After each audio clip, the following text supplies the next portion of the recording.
And g'day, it's Benjamin Morgan, Chief Executive of the Aircraft Owners and Pilots Association of Australia, and welcome back to our Tuesday 7 p.m. broadcast for news and discussion.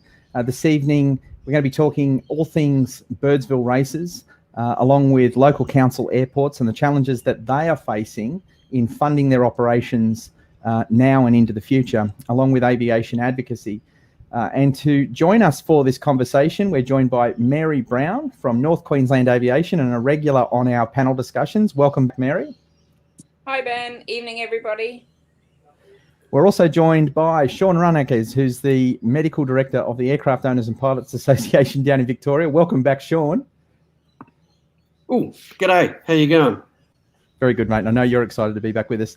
And AOPA President Shawn Kelly will be joining us very, very shortly. I believe he's quickly trying to finish off his dinner. He's been working all day and we've caught him on the run, but he will be with us very, very shortly. Well, everyone, thanks for joining us for what will be an interesting conversation this evening. There's been a lot going on in the aviation industry since the start of 2021, but I'd like to just start by doing a bit of a recap and winding back to the start of the COVID outbreak. And as everyone would be aware, right across the aviation industry, COVID has just had such an enormous negative and damaging impact on aviation, none more so than the airline industry, but of course our recreational general and commercial general aviation sectors as well has felt the pinch. And along with them has also been some of the industry bodies and associations and some of the charities as well. And AOPA is no different in that. And we're now starting to emerge from what I've coined the COVID cocoon, in which we wound down our operations in order to safeguard the situation. We didn't quite know how deep and how far COVID was going to impact and how long the situation was going to last, but we are, Shawn, now starting to move towards vaccines being distributed here in Australia, and we might be shortly seeing the tail end of the whole dilemma. Yeah, look, it's going to be an interesting time over the next sort of 3 to 9 months as we go through. Obviously, in Victoria, we've had a bit of a brutal experience for most of 2020. Definitely looking forward to seeing the back of that, and hopefully we can get back into the air and do some flying, both domestically, internationally, and in a general aviation point of view. Well, Shawn, it's also going to raise some interesting questions for pilots as we move through this vaccination period, and something that I think we need to be working on in preparing this for not only our members, but for the broader industry, is to start getting some very clear advice around flying duties, having had just taken the vaccine, and impacts that they may have on aviation businesses and the people in the flying game itself. Yeah, I've been waiting to see if CAS is actually going to put out any information. I haven't seen any information with regards to how a pilot should or shouldn't carry themselves with regard to, is there a time frame after having it? The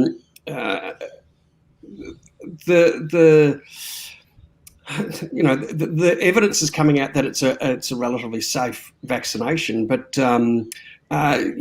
safe for you to sort of walk down the street and safe for you to go flying an airplane can be two different things. Well, look, I'll be looking forward to working with you over the coming days and week. We'll put together some guidance material and we'll get that information directly from CAS, and we'll make sure it's circulated to the industry. But it is refreshing to hear that these vaccines are starting to roll here in Australia, and that we're going to be looking towards finally an end to the pandemic. And I do say that touching wood and crossing my fingers, but it's very important for the nation that the airline industry gets up and going again, because of course a healthy airline industry means a healthy general aviation industry as well.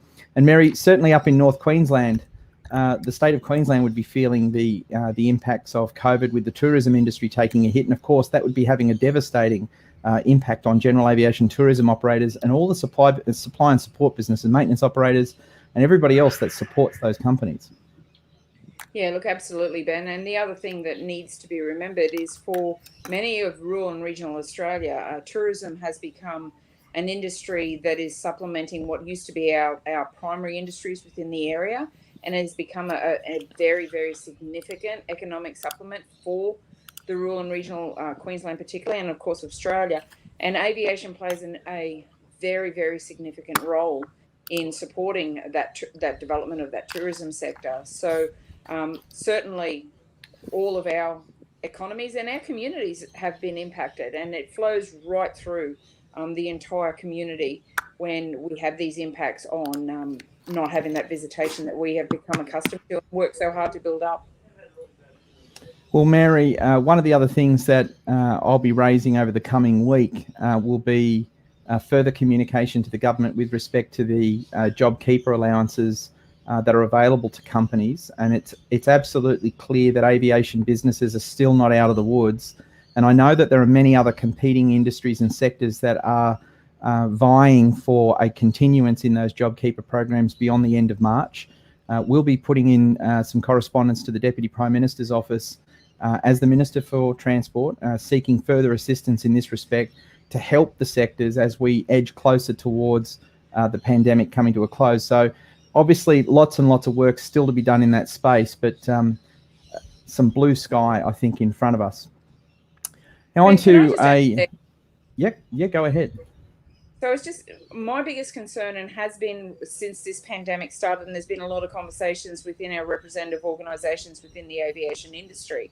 As we all know, the skills shortage within aviation, especially general aviation and aircraft maintenance engineers, has been at an all-time high, the shortage that is, for quite some time and building. And the very huge concern now is COVID would have exacerbated that skilling shortage, and we've been trying to speak to government and encourage them to understand that part of the COVID recovery plans should be consideration to how we're going to be addressing those skill shortages and what support's going to be given to the aviation industry, and particularly general aviation, which, as many of us know, is the breeding ground for those skills development within rural and regional Australia.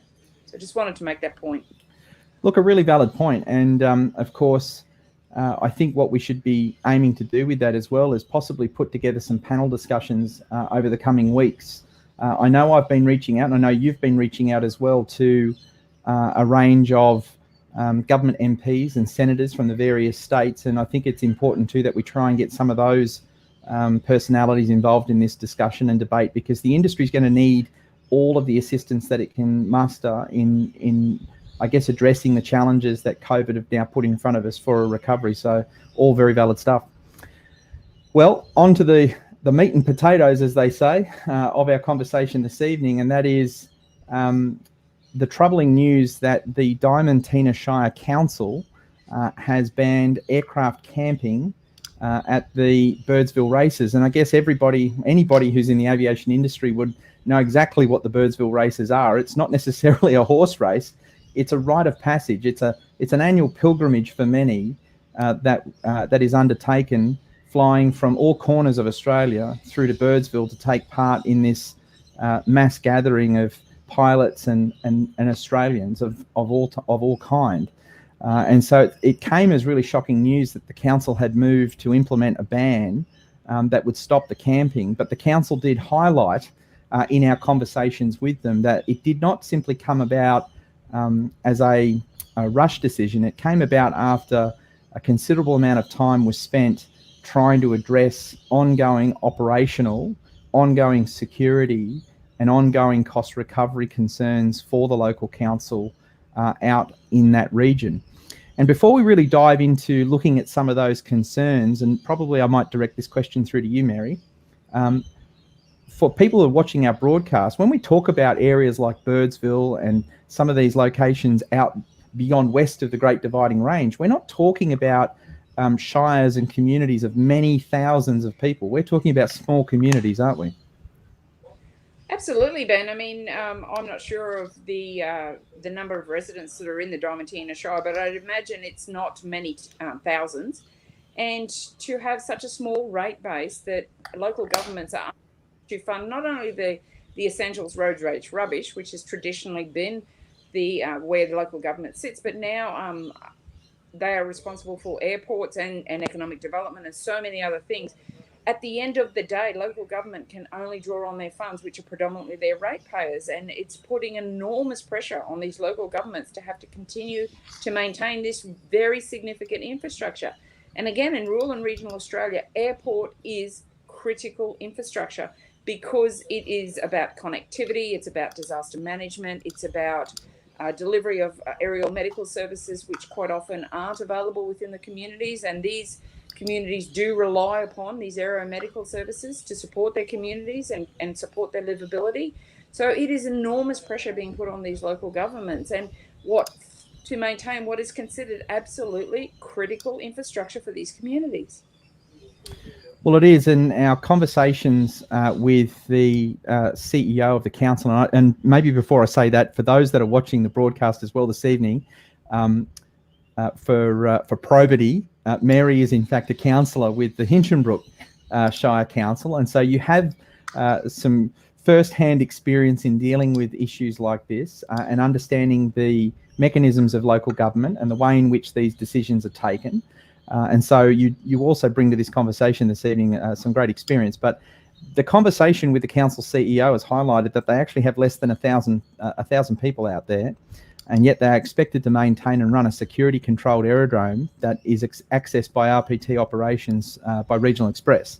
And when you look, and I have to say this, Mary, I understand this challenge directly. I mean, I've spent 4.5 years of my time with AOPA engaged with local councils and trying to understand the airport's challenge, and the costs for council, the cost for local government to run these airports is high.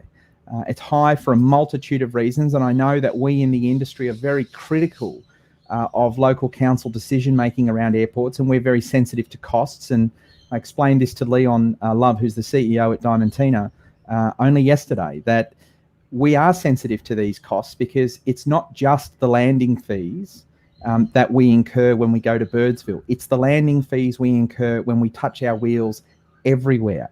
It's the user charges that are applied everywhere. It is the fact that every time we turn the propeller or start the engine on that aircraft, we're accruing very expensive maintenance hours that over the past 20 years have started to escalate enormously in cost because it's getting more expensive for businesses to rent their workshops on airports.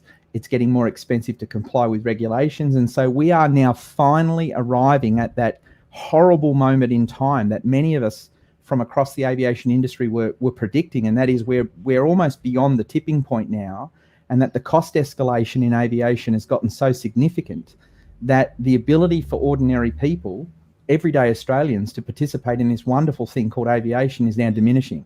And so the reaction from the industry when we have another fee applied or there's another charge being introduced is it's just another ratchet in that ever-increasing cog of costs. And so the poor councils tend to wear the burden of that frustration, but we do understand it, and we know that the councils are not in a position to lower those costs because they can't afford, they can't employ cheap labour, they can't pay less than the awards, they have to comply with all the work health and safety requirements thrust on them by the states. They have to comply with all of the regulations that CASA thrust on them in terms of the structure of registered aerodromes. They have to comply with all of the regulation that is thrust on them by Department of Home Affairs through their TSPs and all this other nonsense that's been created across aviation that now forms this enormous blanket, this incredible blanket of cost, impost and weight that's now making the whole of the industry unsustainable. So the conversation with Leon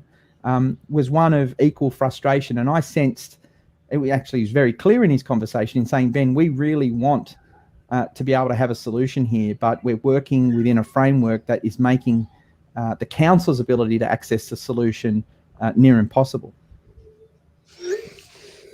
Absolutely, Ben. And as you said, I do see both sides of the discussion. We are an operator on a small regional airport as well. And I also see the council conversation. So I see both perspectives, and I understand the challenges that are impacting local governments and have been since those airports were handed back to local governments with what at the time was a pittance for those local governments to continue to operate well into the future. But what I also understand is as an airport, as a business that operates on a small airport, the impact of increased costs on us and how we have to pass it on to our clients and the impact to the clients. And so it goes on and on. I'm not sure what the absolute solution is, but I think possibly we need to have a rethink about the management of these small regional airports, because the one thing I am absolutely certain of, and especially I know in our particular case, but I imagine that this goes right across rural and regional Australia, as I mentioned before, is the absolute essential that airports are for rural and regional communities.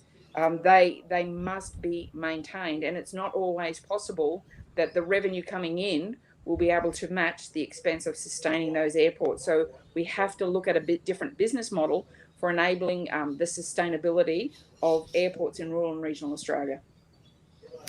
Okay, well, now would be a fantastic time for us to connect with AOPA Australia President Shawn Kelly. He's a pilot extraordinaire, but also driving this evening. And we're very, very lucky and fortunate to be joined by Shawn. Shawn, welcome.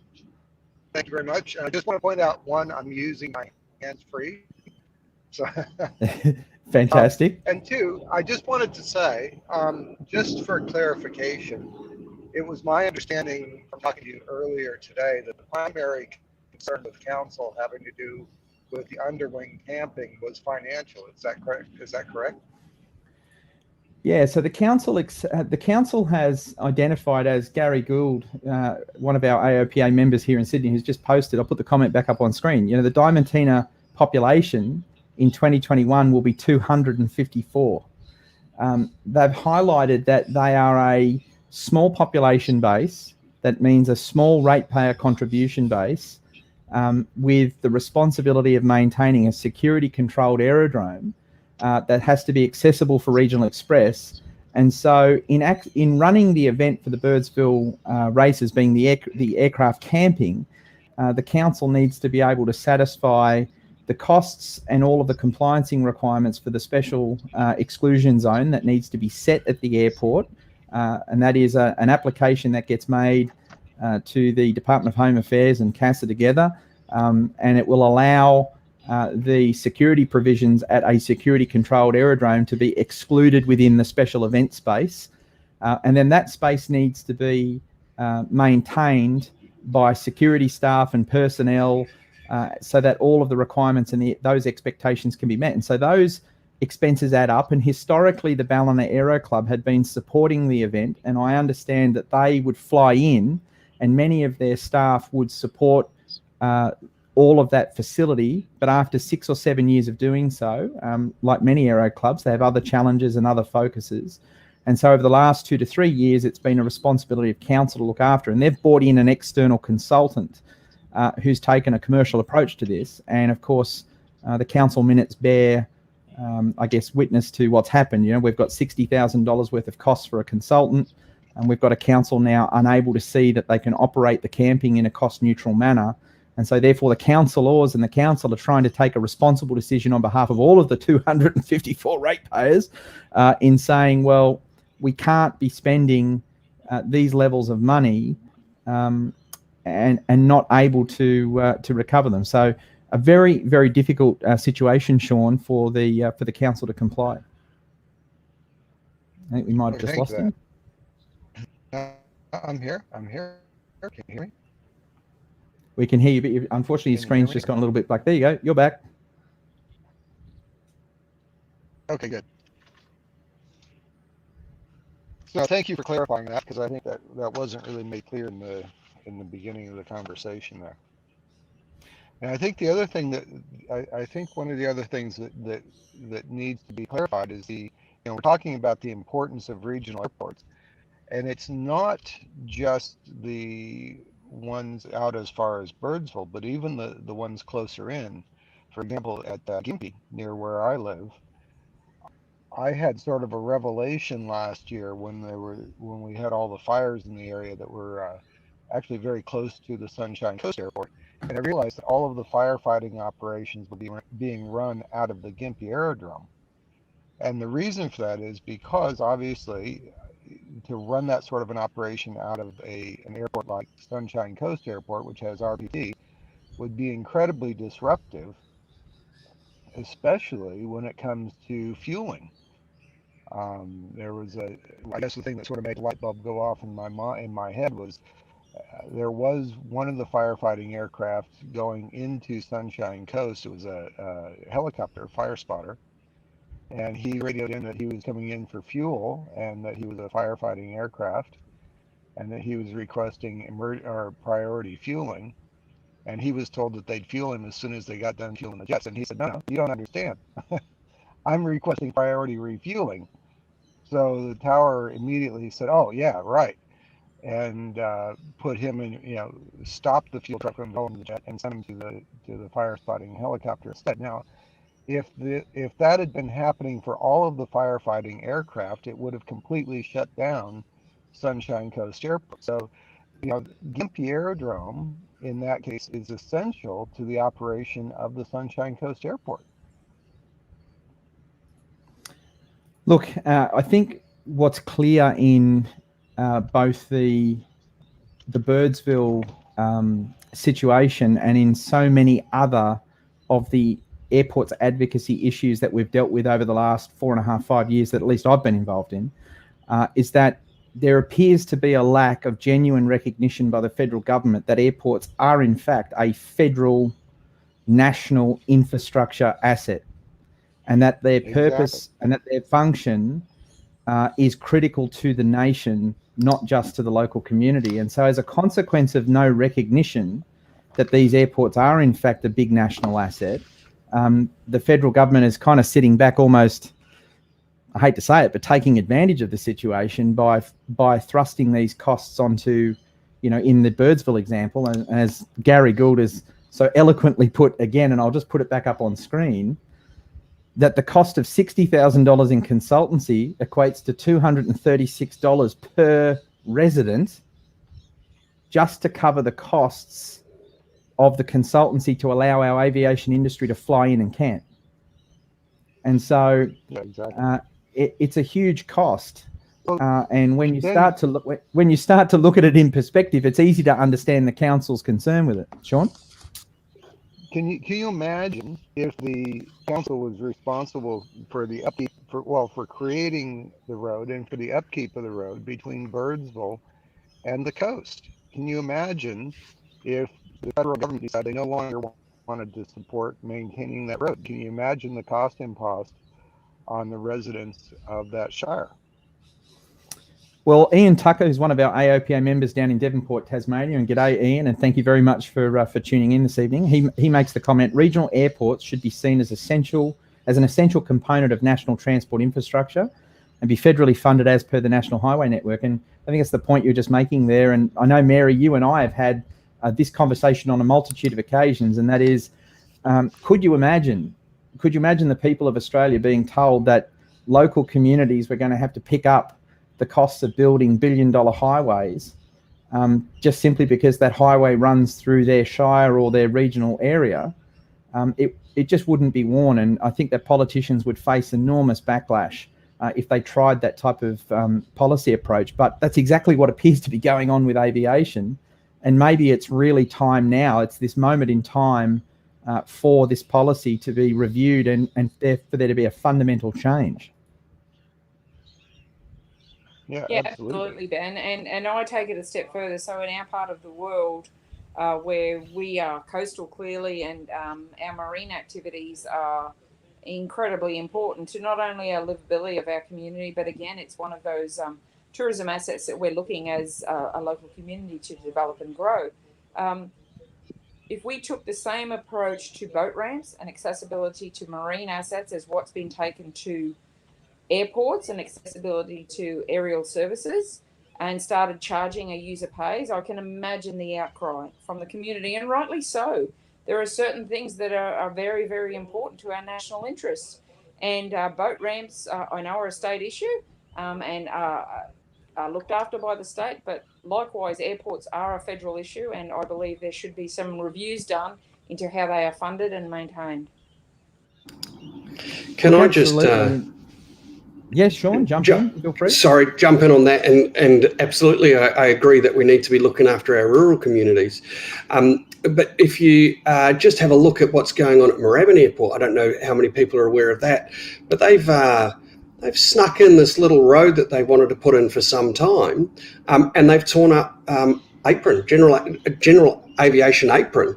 Now that's having a knock-on effect as well. It's going to make it harder for people to park when they come into town. It's also making it harder for people to get out of the area as well. So I absolutely accept that Birdsville's got a problem, and obviously we need to keep Gympie open to help with the fire efforts up in Queensland. But it's actually happening in the metro environment just as much in a different format.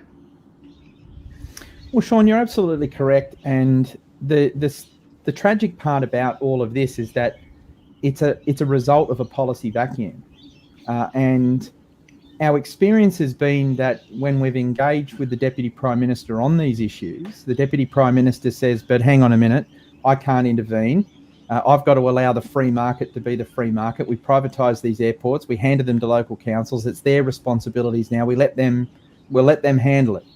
And then when we talk to the Department of Infrastructure says, no, hang on a minute. We privatised these airports. We've handed them to local councils, and we've got to let the free market be the free market.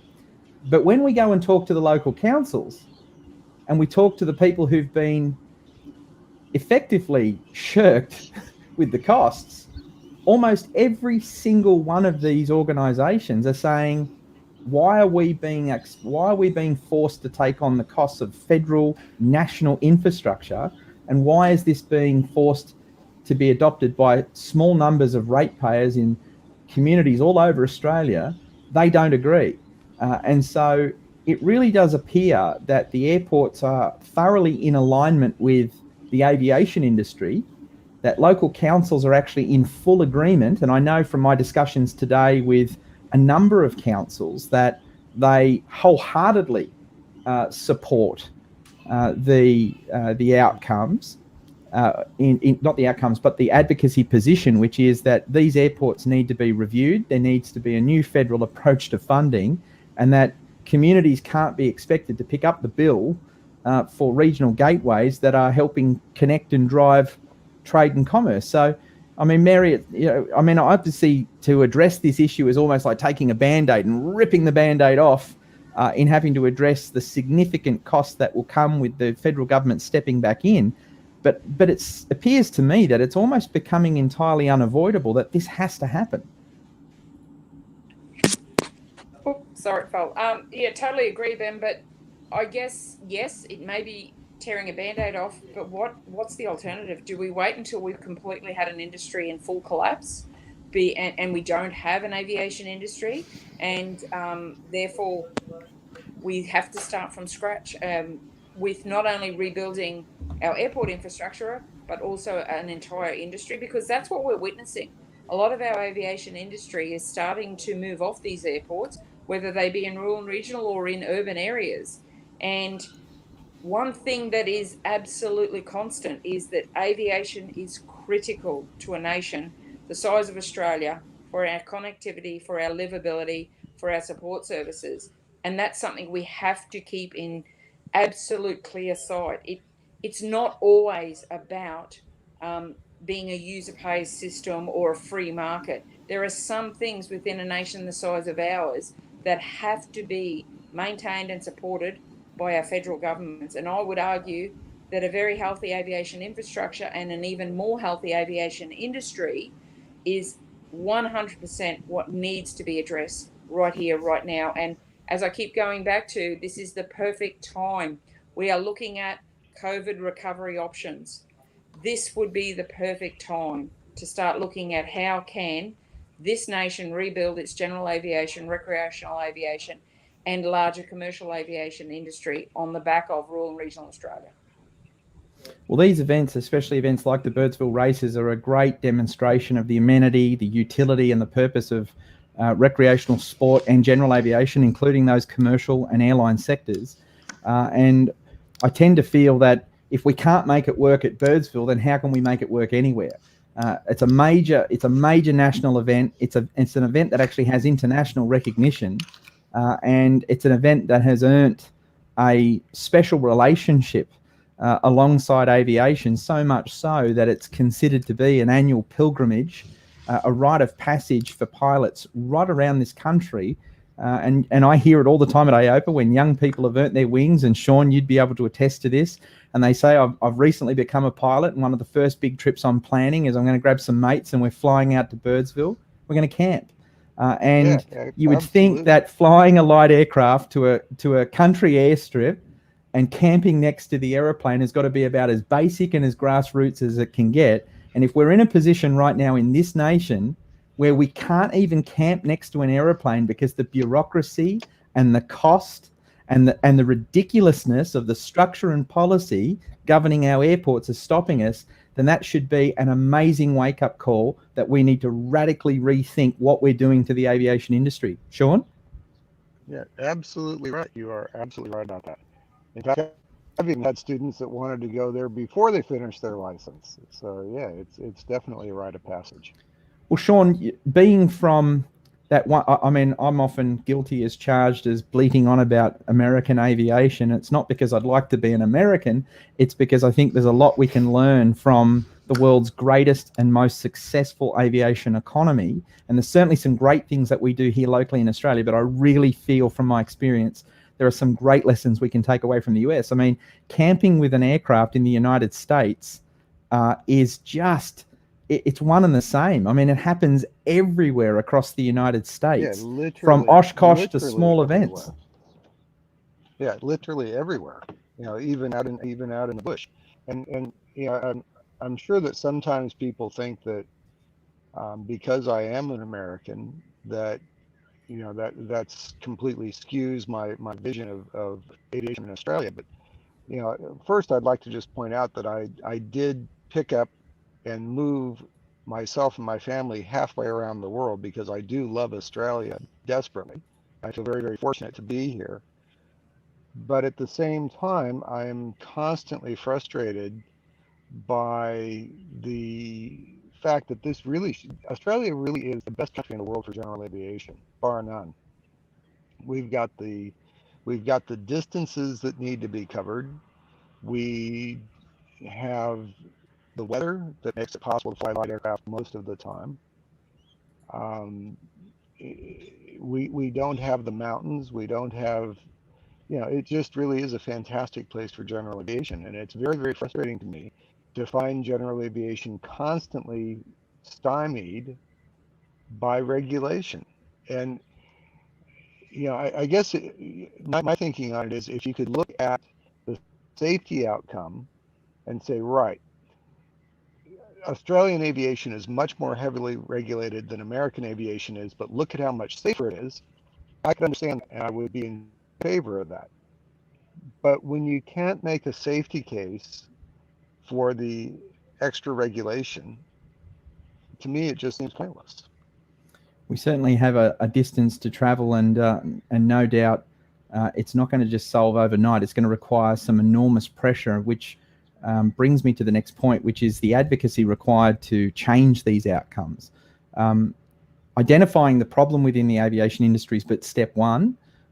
Step two is to drive effective advocacy so that we can debate the problem and put solutions forward. And step three is to get the solutions through so that the outcomes can be put into effect. And obviously, I'm going to blow the AOPA trumpet a little bit here. I mean, the great work that AOPA does in highlighting these issues and getting involved at a grassroots level is absolutely critical because we do need to build a broad awareness. And, you know, this evening I was fortunate to pick up the phone and talk to Senator Susan McDonald about these issues, and I've spoken to Senator Pauline Hanson about these issues, and I've spoken to Rex Patrick down in Adelaide about these issues, and a number of other politicians, senators and MPs about these issues. And it's incredible the number of politicians in which the issue of Birdsville has really touched, and they really understand this one. This really resonates with them, that if we can't make camping next to your aeroplane work in a regional town of a population of 254, how can we make aviation work in this country? I mean, it defies logic. And it really does seem that those politicians are interested in wanting to solve this. I mean, Mary, the only way we can drive a solution now at Birdsville is to try and help the council address these costs. How important is it that the aviation industry actually play a role now in working with the council in the Diamantina Shire to try and manage this situation? Ben, I think it's absolutely critical, and I think it is incumbent on us as an industry to step up now. As you identified, we can all talk about what the problems are, and we can also identify what potential solutions are. But the old saying of showing beats telling. I think it's time for the industry to also step up. I know that for a long time, a lot of the industry have been expressing their frustration and felt like that they weren't being heard. But I absolutely believe in recent times we've got politicians who have demonstrated to us that they are listening.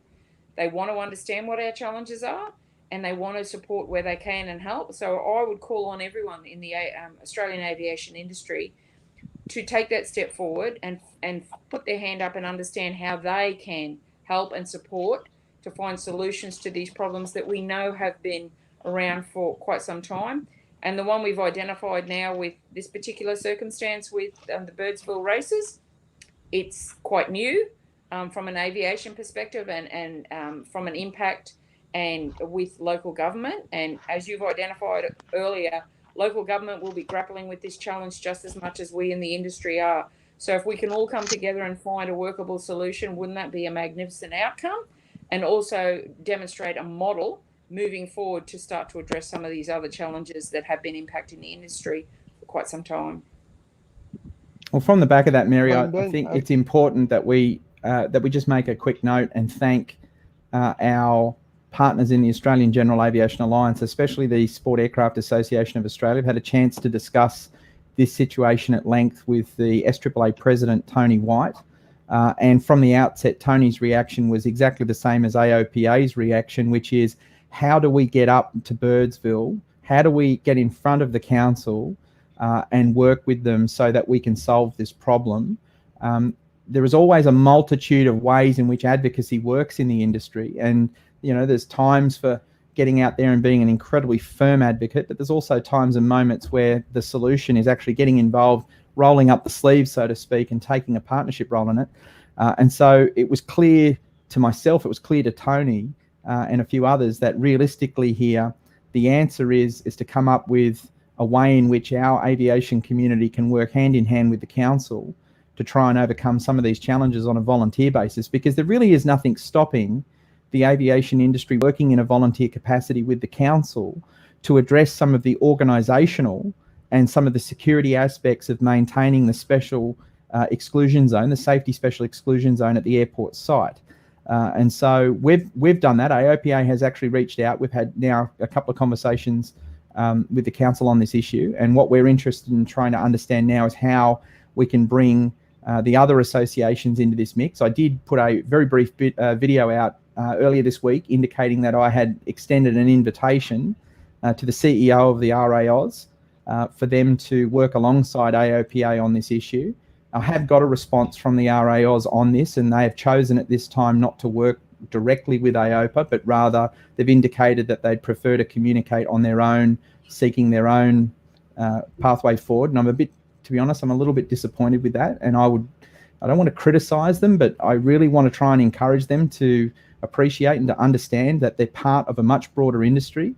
And with issues and advocacy like this, we need to be working together. We need not to be working individually, but actually sitting at the table together and working on a unified approach and making sure that everyone is on that same page.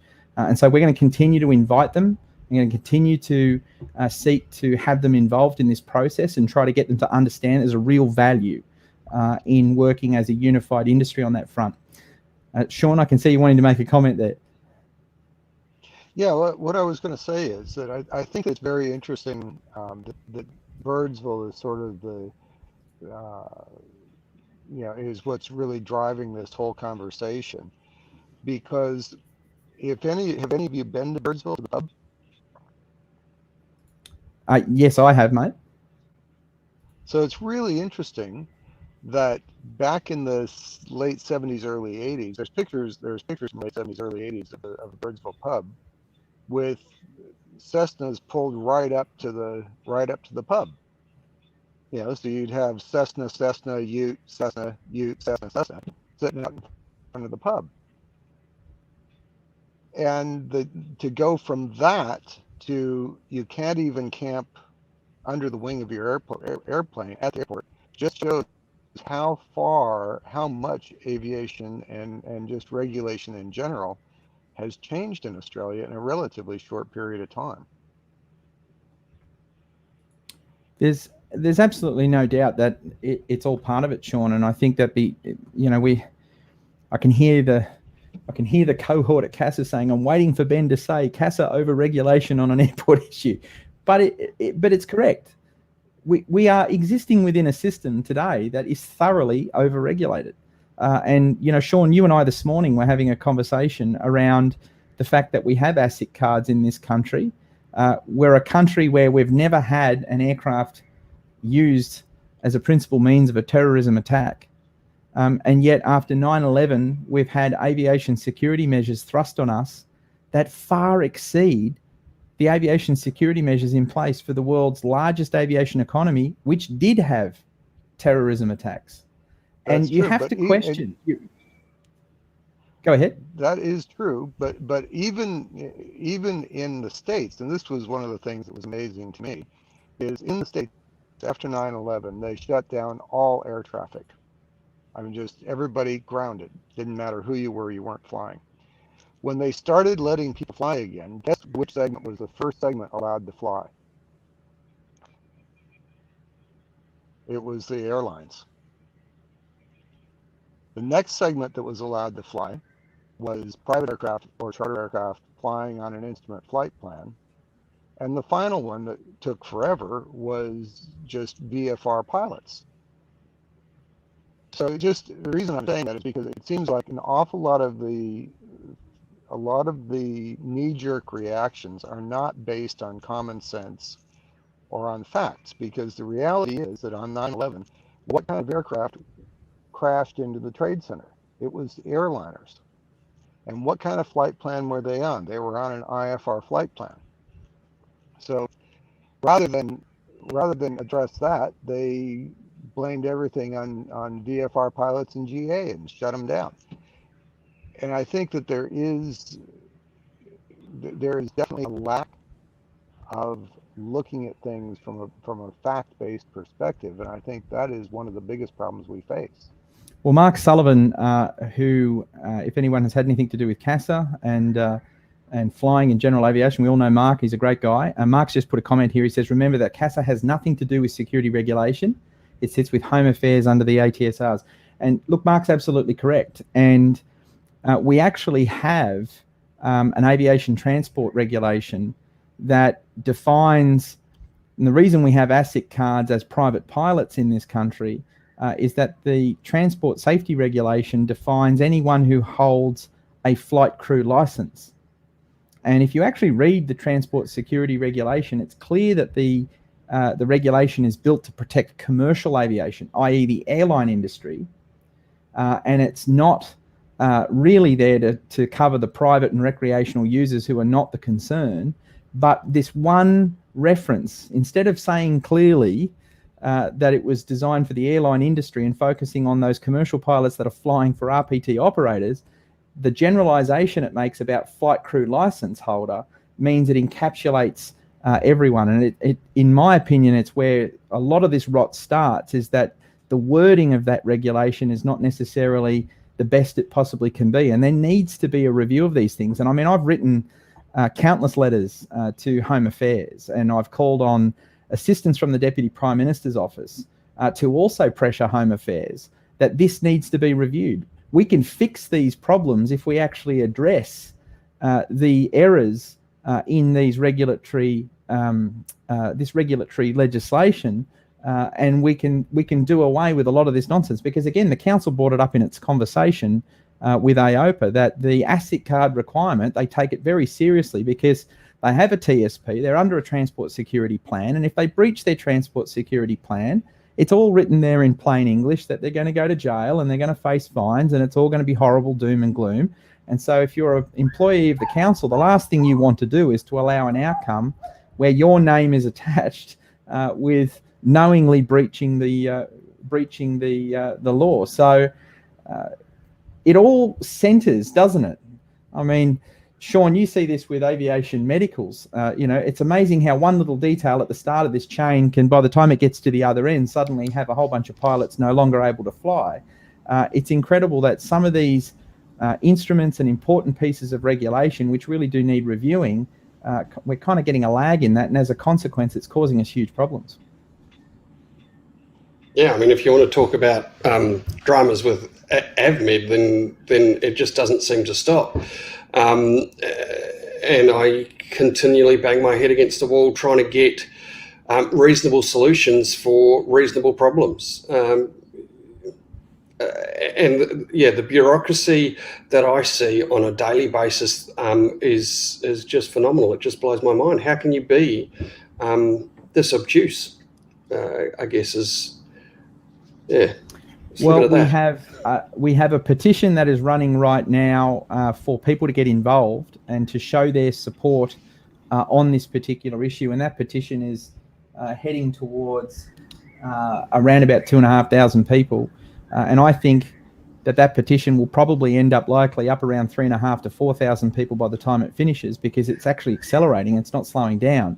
And our intention is to take that petition and to issue that petition to some Queensland senators with the call that they use their position to take this to the floor of Parliament and to speak on behalf of the thousands of aviators in this industry that it is time for a system-wide instrumental overhaul of the rules that are governing our aviation industry. Because I think that what we're seeing with the local councils, it's the canary in the coal mine. We've been saying as aviators that there's over-regulation. We've been saying as aircraft owners there's over-regulation. We've had maintenance companies screaming from the rooftops about changes in regulation and over-regulation and repeated changes in regulation, Mary, and constant changes and never enough stability and complexity to a point where no one truly understands what's going on. And now the local councils themselves are getting to a position where they too are becoming incredibly frustrated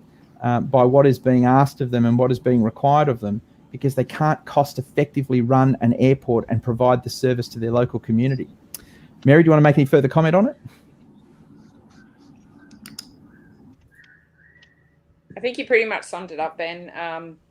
The only comment I'll probably make is that we within the industry understand the complexities of our regulations and regulations that have been in transit for some nearly 3+ decades now. And we often grapple with it, and it creates a lot of uncertainty and even lack of confidence in investment and so forth. So can you imagine what it must be for local government to have to grapple with this complexity when they don't have the background of the aviation industry that many of us who have operated in it for many years do? So I can only begin to understand how difficult it would be at a local government level to be trying to grapple with all this and make decisions that they know are not going to be well received, because the economic benefit alone that would go into a small community, let's just take Birdsville.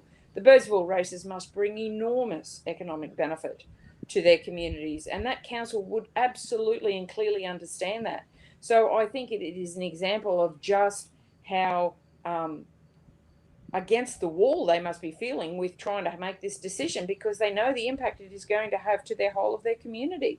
So it wouldn't have been something they would have taken lightly, and they would have taken from best guidance from the consultants that they engaged, who would be the professionals within the industry who do understand the regulation.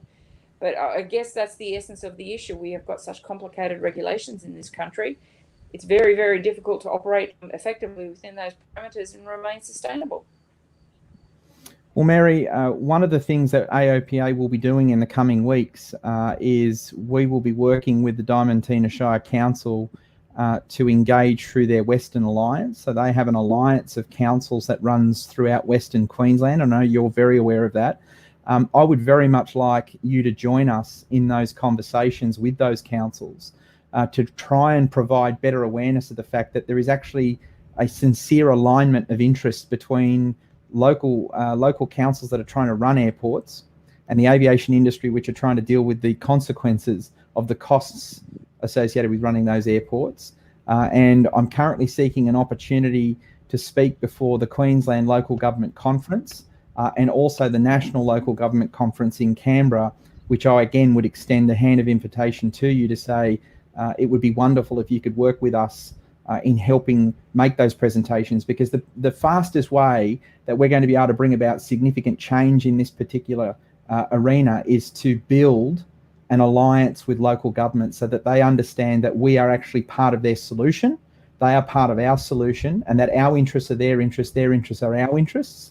And if we can solve the airport funding challenge, if we can work with those councils to drive a strong advocacy message to state and federal politicians that there needs to be a completely new model for funding these national airport infrastructure assets, then I think that we will go a great distance in bringing solutions to the aviation industry that will start to bring about a better affordability and a better sustainability model.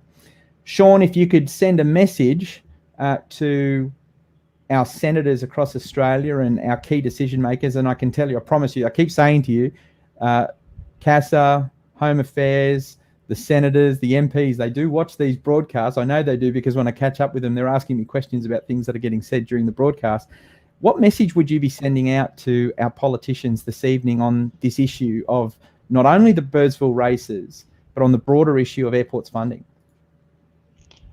Well, I think for starters, I would like to just point out that to our friends at CASA that we are not blaming CASA for all of our woes by any stretch of the imagination. It is just a general, there's been just a huge general increase in regulation, full stop, not just from CASA. So I think probably the main things that I would like to look at would be to have decisions made based on actual facts rather than on fear. In other words, if the concern is, liability, if the concern is safety of camping under the wing, has there actually been any issue with camping under the wing of an airplane where there's been a problem? If there hasn't, then let's not worry about what could possibly happen in the future if it hasn't been an ongoing problem. If we are going to talk about funding, we really need to start approaching our airports, especially our regional airports, from the perspective of it being critical infrastructure. We need to stop this craziness of trying to figure out, is the airport self-sustaining? How much revenue is being brought in by GA? Is GA, the fact of the matter is this is critical infrastructure, and anything surrounding the airport with regard to GA is money that is helping pay for that critical infrastructure. It shouldn't be the other way around. It shouldn't be GA being the primary source of income. It should be government funded. It should be government funded, and then GA helping out.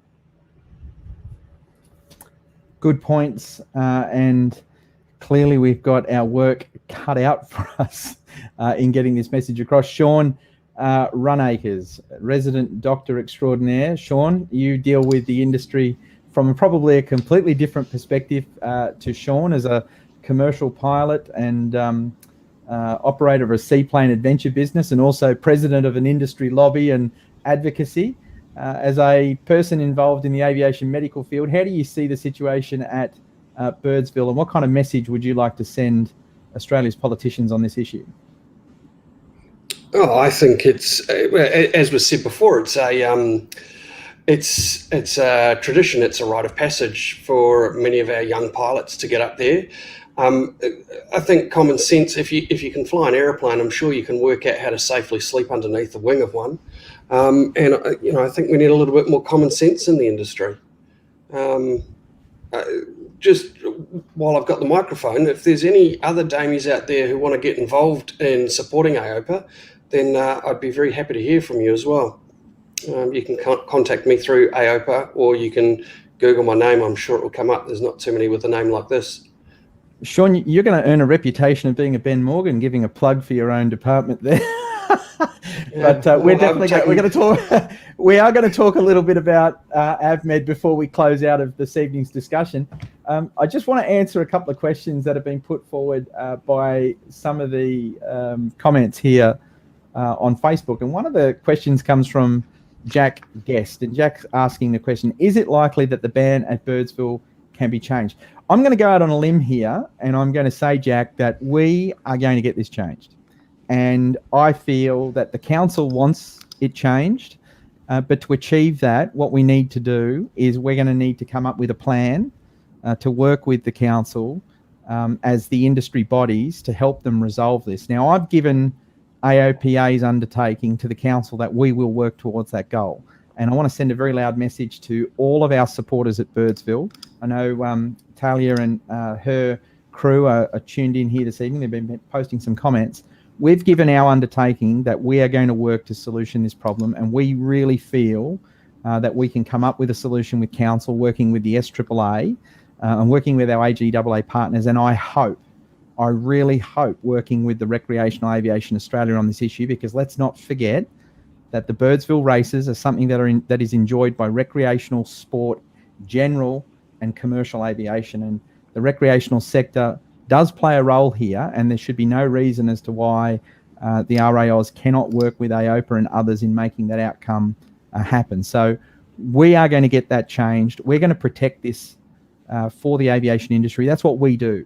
AOPA is about protecting your freedom to fly. We are going to do everything that we can, Jack, and I'm pretty positive that we'll be able to achieve that outcome. Just another couple of quick comments here. We've got Ben Fulliger. I hope I've got it right and I haven't butchered it, Ben. It says, aviation is the heart of our regional community and a big part of our local tourism trade, particularly during the Birdsville Races. And he's absolutely right. The contribution of general aviation, recreational sport aviation, and commercial aviation across Australia runs into the billions. And so it is a very important thing for the national economy. And also a great comment from David Porter. And David puts forward, thought the flying doctors benefit from the Birdsville Races in the form of donations. They absolutely do, David. The Birdsville Races are a huge component of RFDS fundraising, along with a number of other organisations. And it's all the more reason as to why we as the aviation industry must do all that we can do, working together, putting all the politics aside, working together to make sure that we solution this particular issue, because it is easy to solve. But what I hope comes from this discussion with our politicians is a greater awareness that there are challenges facing local councils with airports. These challenges require a fresh and new perspective in order to resolve them. And we, AOPA, as we always say, we are ready and willing. We are ready and willing to have those conversations, and we want to usher in a new time because we want growth, we want sustainability, we want success for the aviation industry. Shawn, thank you so much for joining us this evening from the command vehicle. And I understand we've taken you away from your family this evening, but we always value and appreciate your input and your time. You're a fantastic president for AOPA here in Australia. Your passion and your interest in the aviation community is wonderful. And it's also a great pleasure to be able to work with you. I'll put in a quick plug, and then maybe you might want to do the same. If you support aviation and you love aviation and you want to see aviation succeed, you need to become a member of AOPA Australia. It's that simple. Absolutely right. We are a great organisation, and Shawn's always telling me, Ben, you're not out there actually saying this often enough. I don't know. I think maybe some comments from those that are watching it would say, Ben, just shut up. We are a great organisation. I'm going to just put it out there. We're a great organisation, and we are proud that Monday to Sunday we're vigilant and we are constantly watching and we're constantly on the ball, and we are always raising issues, and we're always trying to push for a better aviation industry and to protect the rights of pilots and to make your time and your involvement in aviation more enjoyable. And sometimes through the conversation that is needed to be had on issues, there will be things that not all of us are always going to agree on. But what we should all agree on is that it is absolutely critical to have an industry body representing aircraft owners and pilots to make certain that things don't go by the keeper. For 30 years, a lot went by the keeper, and our rights as an industry were rolled back. And in many locations across Australia, we lost airports, and we've lost access to airports. We need to turn the tide on this, and the only way we are going to turn the tide is to be relentless tireless advocates. We have to be heard, we have to be seen, and I think that AOPA Australia is doing a superb job of making that happen for you. We do everything that we are doing, not for us, we're doing it for you. And all we ask of the aviation community and industry is to become a member and show your support. It's $129 to fund your advocacy, to fight for you and to defend you and to build a better industry for you. And so, to all of those people, I've seen the 2,500 people on the petition. Every single person who signed the petition should become a member of AOPA, because imagine what we could do. Imagine what we could do if we were really properly funded, if we had the financial resources to have more than one Ben Morgan. Imagine if we had a dedicated Ben Morgan for nothing but airports, and we had another dedicated representative for airspace issues, and we had another dedicated individual for flight instruction issues. Imagine how strong we would be as a national industry if we had a professional, full-time, funded team who are working tirelessly for you. And that is our goal. There's no ulterior motive in any of this. It's all for you. So get behind it. Don't sit on the sidelines. Become a member and put that little sticker that says you're an AOPA member on the side of your aircraft or on the tail of your car, and wear it as a badge of honor, and to know that we're fighting for our industry so it's much better. So there's did I do a good job on that one, boss? You did a great job. And can I just say that I really do appreciate your passion and your drive in all of this. And I know that there are people that sometimes are put off by the fact that you are out there and sticking your neck out. But that's what we need. We need somebody like you that is passionate. We need somebody that is not afraid to fight for aviation, and you are probably the most fearless fighter that I've ever seen for aviation rights in Australia, and it is much appreciated. Well, I do appreciate the kind words. We don't do it for the notoriety. We do it because we love aviation, and there's just so many great people across our industry. Can I also point out that, as you were sort of alluding to earlier, all of these areas of advocacy are being covered by one person. It is just Ben Morgan out there swinging for all of us. And so, yeah, we do need that financial base to be able to be even more effective. Well, it's in one area of AOPA that it is most certainly not Ben Morgan, and I do help from time to time, and that is our pilot medical review panel. And Dr. Shawn Runacres, who has become a bit of a personality amongst our Facebook Live sessions, and we will be doing many more of these now as we move into 2021, and I hope to be able to do one at least once a week. I was quite surprised when I took a break over the end of last year and through to the end of February, because it was the first time in 4.5 years that I took some annual leave, and I had to take some time out because I got engaged.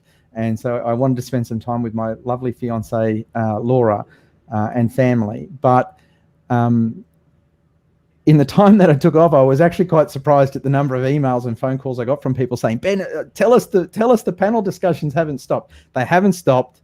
We've got some great content that we're going to be bringing you guys over the next 12 months. And there's some great personalities right across the aviation industry with respect to advocacy that I would really love everybody to hear from. I want to try and make advocacy, if we can do this, I want to try and make advocacy something that people really like. I want to make advocacy something people look forward to. I want people to enjoy the fact that we can debate and we can discuss and we can talk about the industry's problems and we can talk about solutions, because it's critical to creating the solutions. We have to understand the problems. We have to learn to talk about it. And we have to be proud of talking about these issues. We can't hide. And we must be proud as an industry to stand up for ourselves. And so I think it's very, very important. And so we'll be doing more of it. Now, on to Shawn. Enough of us. Shawn, you've taken over from Dr. David Hook as the Medical Director for AOPA Australia. And I mean, that is a huge and important role for our organisation. David came on board during a time when we created the Pilot Medical Review Panel. And by the way, for those that are wondering where Hookie is, Hookie's still with us. He's treasurer of the organisation, and he's down in Victoria enjoying flying his pit special with Dave Pilkington. And we all just have so much time for David. He's such a character, and we love him to death for the work that he's put into AOPA. He and Moon Cunningham, with respect to the accounting of AOPA, have done just such a superb job over the last year, Shawn, in pulling together a whole raft of things. And, he's just a great guy. But he's retired as a doctor, and he's no longer able to give medical advice. And so, Shawn, you've stepped up to the challenge, and you're now responsible in this space. And you want to talk a little bit about getting some more DAMEs involved in our pilot medical review panel. So over to you. Yeah, so I'll start off by saying thanks very much to David Hook. He's been a great mentor, and he's brought me sort of on board in this capacity, which is, I've learned a lot, and I've got a lot more to learn. I have had a number of people contact me, both through AOPA and through Facebook, seeing the Facebook Lives and saying, hey, can you help me out with these problems? I'm really happy to help. One of the things that I think would be helpful is if we had some DAMEs from other states who are able to put in some time as well. So if you are from one of the other states and do feel that you've got a bit of time to put towards advocating for pilots, then I'd be really keen to hear from you and see if we can get you involved. So at the moment, we've got coverage in Victoria. We have coverage in New South Wales. We really need to find some coverage in Queensland. So we're after DAMEs in Queensland that would like to work with AOPA and our members in that state. We need coverage in Western Australia. We need coverage in South Australia, of course, Northern Territory and Tasmania. So this is a really important function of AOPA. And for those that are unaware with what we do in the pilot medical review panel, the purpose of the panel is that as an AOPA member, you can come to us because we are about you. And if you're experiencing a problem in navigating CASA's AVMED systems, and trust me, there's plenty of people who've had just pull their hair out, Shawn, in dealing with them. Yep. You can come to AOPA, and you can sit down and you can talk through your entire situation with a qualified doctor. And first of all, I think, Shawn, you're doing most of the initial interviews and discussions. So you've got the confidence of dealing with a medical doctor, a DAME himself, and you can go through those issues. And what we aim to do is we aim to work with you, and we aim to work with your physician, and we aim to work with CASA AVMED to try and find the best possible way with dealing with your particular challenge. And there are so many types of challenges. I mean, I've seen everything right down to the CASA required erectile function test, I think, at one point in time, which is another story in itself. We've seen it all. And I have to say, we have been instrumental in many cases of being able to get pilots back in the air and back flying again. And it is the one side of AOPA that I really love seeing the outcome of, because it's a wonderful thing to be able to keep someone flying or to get someone back into flying. So if you're an AOPA member, you're having a problem with a medical with CASA, or as has happened recently, you're a member in which you're dealing with a medical challenge and you're uncertain with the advice that the DAME is giving you, and you just want a qualified second opinion, someone that you can go to, then you can do that as an AOPA member. And Shawn, there's no charge, is there? We don't charge members for them to sit down with you and take up all of your time. We don't charge for any of that. So it's just what we do for our members. Yeah, absolutely. So the only time that you'd get a charge from me is if you actually came and sat in my room and spoke with me there. Most of the time I can deal with it over the phone or via email. I think it's important to note that, it's not a magic bullet. I can't fix everything, or AOPA can't fix everything. But there's been a couple of blokes recently who we've pulled apart their medical and gone through it with a fine-tooth comb with them and explained with some degree of intricacy why the decisions are being made. And they've come back and said, look, I appreciate that CASA's not going to let me fly, but now I understand and I actually accept the decision. So, I think we're winning on many fronts, in the sense that you're getting information and you're getting advocacy, everybody's going to hang up their wings someday. It happens, but it's great to have the resource of an organisation that can help. And I just look back at situations like Nicole and others who were stuck in that infinite loop of go nowhere. We were able to get involved in that process. We were able to put some advocacy to it, put a little bit of UV on the lack of decision making, and then voila, very quickly medicals are issued and people are getting on with things. So we can't, and I'll just make this one statement: we can't guarantee to get anyone a medical back, and we can't guarantee to fix medical problems. What we can do is we can use the depth of experience within the organisation in dealing with a multitude of medical issues on behalf of members to just try and help you get the best possible outcome. So it's something that we do for our members. It's a great reason to be a member of AOPA to begin with, because you never know when you may have a problem. But it's something, Shawn, that I think that we really will be investing further resource to. So a great call from Shawn, Dr. Shawn Runacres. If you're a DAME in Queensland, Victoria, Queensland, South Australia, Western Australia, Northern Territory, Tasmania, or the ACT, we want to hear from you. And if you're a pilot and you have a DAME in one of those states, why not have a conversation with your doctor about getting them involved with AOPA Australia, a great organisation focused on helping pilots all over this country and helping advocate for a better aviation industry. Thank you, Dr. Shawn Runacres, for your time tonight. You'll be joining me again next week because we've got some medical issues that we're going to be talking about. So we'll be seeing you again soon. And Shawn, thank you very much for giving up your family time tonight to be with our members and industry supporters across Australia. My pleasure. Okay, Thanks. That wraps us up for another Facebook Live broadcast from AOPA Australia. We will be back with you next week on Tuesday, 7 p.m. If you would like to be part of the organisation, which I hope you would like to, I invite you to jump online to www.aopa.com.au/membership. Become a member. Help send a powerful message this week and become a member of AOPA, and give us the fuel and the resources that we need to fight for a better industry for you.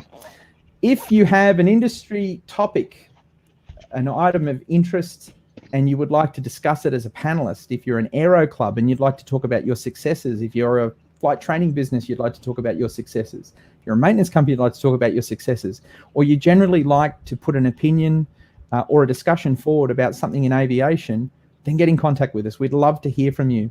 You can be a panelist on the broadcast, you can connect via Facebook, and you can have your voice heard by many, many thousands of people. All you need to do is send us an email to ben.morgan@aopa.com.au, and we would love to have a conversation with you. So on behalf of everyone at our association, thank you again, everyone, for tuning in, and we look forward to seeing you again next week.